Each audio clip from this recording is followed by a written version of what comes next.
Адамның ойлауын өзгертетін үш нәрсе бар. Өмірін өзгертетін үш құрал десем болады. Бірінші, ол ортаны ауыстыру, яғни орта адамға тікелей әсерін тигізеді. Енді сондай ортамен отырдық, ондай ортамен біз байланыстық деп енді олардан басымызды алып қаша алмаймыз.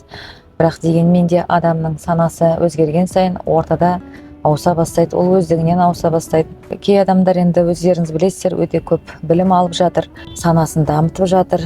Бірақ соның ішінде орта ауыспағаннан кейін сол баяғы жартас, сол жартас өзгермей жатқан. Сондықтан балаларды мысалы келтіретін болсам, балаларды оқымайды дейсіздер, мұғалімнен көресіздер. Бұл жерде мұғалімнің кінәсі жоқ. 30 балаға бірдей ақ береді, бірақ ол жерде ортасына байланысты.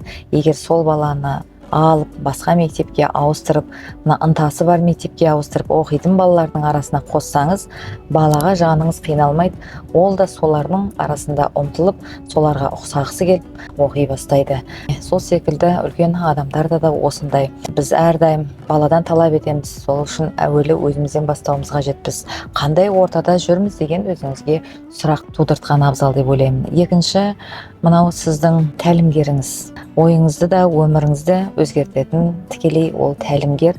Тәлімгер сізге бағыт береді, қателіктеріңді түзетеді. Тәлімгер тек түзетіп қана қоймай, сенің ең әуелі ойыңды өзгертеді. Ойы өзгергеннен кейін бұл өмірде барлығы дап-дайын алдыңа шыға келеді. Үшіншісі, бір затты қайта-қайта көре беру. Нені көресің, соған ұмтыла бастайды. Адамның мына психологиясы солай жұмыс жасайды. Сен кәсіпкерді көре бастасаң, оны қайта-қайта көре берсең, сен де сол секілді кәсіпкер болып шыға келесің. Көбінесе білім берген кезде біз бір тақырыпты 3-4 рет қозғаймыз. Яғни сызба түрінде оған сызамыз, қайта-қайта көрсетеміз.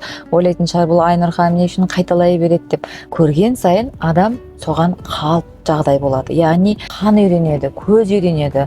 Содан кейін адам сол дүниеге ұмтыла бастайды.